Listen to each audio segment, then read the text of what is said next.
भारतीय इतिहास में अनेक संतों और भक्तों ने भक्ति का मार्ग दिखाया, परंतु मीराबाई का नाम उन सब में सबसे ऊंचा है। वे केवल भक्त नहीं थी, वे प्रेम, त्याग और आध्यात्मिक स्वतंत्रता की जीवित मूर्ति थी। उनका जीवन एक ऐसी यात्रा है जिसमें राजमहलों की वैभवता से लेकर साधु संतों की झोपड़ी तक सब कुछ समाया है, परंतु अंत में बचा सिर्फ एक नाम, कृष्ण। मीराबाई का जन्म मेड़ता राजस्थान में सन 1498 के आसपास हुआ था। वे एक राजघराने की बेटी थी। उनके पिता रत्न सिंह राठौर मेड़ता के शासक थे। बचपन से ही मीरा स्वभाव से अलौकिक थी।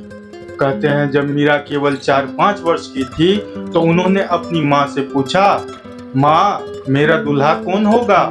माँ मुस्कुराई और मजाक में बोली, यह श्याम सुंदर है, यही तुम्हारे दूल्हे हैं। उस दिन से ही मीरा ने श्री कृष्ण को अपना पति, मित्र और आराध्य मान लिया। मीरा बचपन से ही मंदिर जाती, कृष्ण की मूर्ति से बातें करती, उन्हें फूल पहनाती और मुरली की धुन पर नाचती। जब अन्य बच्चे खेलते तो मीरा बंसी की मधुर तान में खो जाती। लोग कहते यह राजकुमारी कुछ अलग है, पर मीरा को परवाह नहीं थी। उनका हृदय तो केवल कृष्ण प्रेम से भरा था। युवावस्था में ही मीरा का विवाह चित्तौड़गढ़ के राजा भोजराज से हुआ। यह विवाह राजनीतिक दृष्टि से उपयुक्त था, पर मीरा के लिए यह केवल एक सांसारिक बंधन था। उनके मन में तो बस एक ही नाम था, श्याम। विवाह के बाद भी मीरा दरबार की रानी होते हुए भी राजमहल की राजनीति और विलासिता से दूर रही।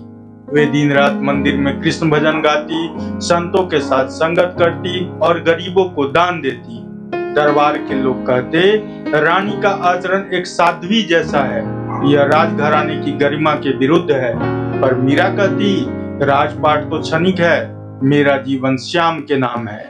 राजमहल में धीरे धीरे उनके भक्ति भाव को पागलपन कहा जाने लगा। राजा भोजराज तो सहन करते रहे, पर उनके देहांत के बाद दरबार में मीरा की स्थिति और कठिन हो गई। परिवार वालों ने उन्हें कृष्ण भक्ति छोड़ने की चेतावनी दी, पर मीरा ने मुस्कुराकर कहा, मैं कृष्ण को छोड़ दूं यह असंभव है। जैसे मछली पानी के बिना नहीं रह सकती, वैसे ही मीरा श्याम के बिना नहीं जी सकती।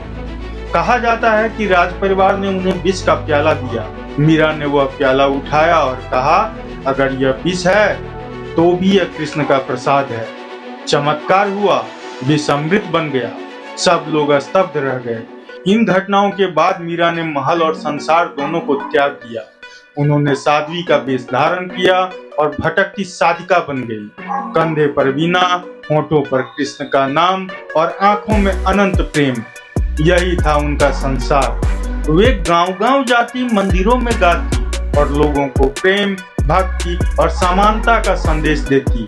उनकी वाणी में अद्भुत शक्ति थी, जो भी सुनता उनका हृदय पिघल जाता। मीरा की भक्ति केवल व्यक्तिगत नहीं थी, वह समाज के बंधनों के खिलाफ एक क्रांति थी।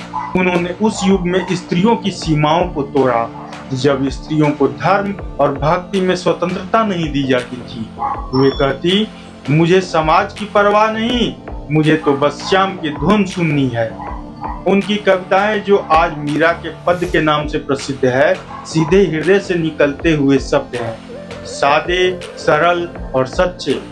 उदाहरण के लिए, पायो जी मैंने राम रतन धन पायो, मेरे तो गिरधर गोपाल दूसरो न कोई, सांवरे रंग राची मैं तो हो गई री मारी। ये पंक्तियां आज भी भारतीय भक्ति संगीत का आधार है। भक्ति यात्रा के दौरान मीरा अनेक संतों से मिली। कबीर, तुलसीदास, रैदास जैसे संत उनके समकालीन थे। कहा जाता है कि संत रैदास उनके गुरु थे। रैदास जी ने ही उन्हें सिखाया कि सच्ची भक्ति भीतर से होती है, मंदिरों से नहीं। मीरा ने इस शिक्षा को जीवन में उतारा।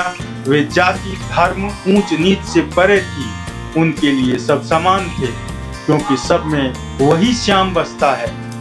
मीरा अंततः मथुरा और द्वारका की यात्रा पर निकली। कहा जाता है कि वे कृष्ण जन्मभूमि और द्वारकाधीश मंदिर में कई वर्षों तक रही। वहां वे दिन रात भजन गाती और भक्तों को प्रेम के मार्ग पर प्रेरित करती। उनका भक्ति संगीत वहां इतना प्रसिद्ध हुआ कि लोग दूर दूर से उन्हें सुनने आते। मीरा की आवाज में एक ऐसा भाव था जैसे कोई अपनी आत्मा से बात कर रहा हो। जब समाज ने उनसे पूछा, एक राजकुमारी होकर तुमने भिखारी का जीवन क्यों अपनाया, तो मीरा ने कहा, मेरा वैभव मेरे प्रभु का नाम है। जिस दिन मैंने श्याम को पाया उसी दिन सब कुछ पा लिया। वे बाहरी सम्मान या तिरस्कार से ऊपर उठ चुकी थी। उनके लिए अब केवल एक सत्य था, कृष्ण ही जीवन है। मीरा का अंतिम जीवन द्वारिका में बीता। कहा जाता है कि एक दिन वे मंदिर में भजन गा रही थी, मेरे तो गिरधर गोपाल दूसरों न कोई। भक्तों ने देखा कि गीत समाप्त होने से पहले मीरा की देह के साथ लीन हो गई, जैसे वे कृष्ण में समा गई हो। यह चमत्कार था या आत्मा का मिलन, पर उस दिन मीरा भक्ति की अमर देवी बन गई। मीरा की भक्ति केवल धर्म नहीं, प्रेम की अनुभूति थी। उन्होंने सिखाया कि ईश्वर तक पहुंचने के लिए न तो मंदिर चाहिए न अनुष्ठान, केवल प्रेम और समर्पण चाहिए। मीरा की कविताएं आज भी भारतीय भक्ति साहित्य की सबसे लोकप्रिय धरोहर है। उनके पदों में संगीत, भावना और दर्शन का अद्भुत संगम है। उनकी भाषा राजस्थानी और ब्रज भाषा का मिश्रण है, जो सरल होते हुए भी अत्यंत गूढ़ अर्थ लिए हुए है। उनकी रचनाएं जैसे मेरे तो गिरधर गोपाल, पायो जी मैंने राम रतन धन पायो, साबरे संग राची, माने चाकर राखो जी, इन सब में एक ही संदेश है, प्रेम सबसे ऊंचा है। मीरा ने केवल साहित्य नहीं बदला, उन्होंने स्त्रियों की आत्मा को जगाया। उन्होंने दिखाया कि एक नारी भी ईश्वर की सच्ची साधिका हो सकती है, बिना समाज की अनुमति के। आज भी हर मंदिर, हर भजन सभा में मीरा का नाम श्रद्धा से लिया जाता है। उनकी वाणी युगों को पार कर गई है। उनकी अमर पंक्तियां आज भी गूंजती है, जो प्यारे से नैना लागे, सो जन समझो हरि रस पागे। मीराबाई केवल भक्त नहीं थी, वे वह ज्योति है जिसने दिखाया कि प्रेम ही ईश्वर है और समर्पण ही मोक्ष।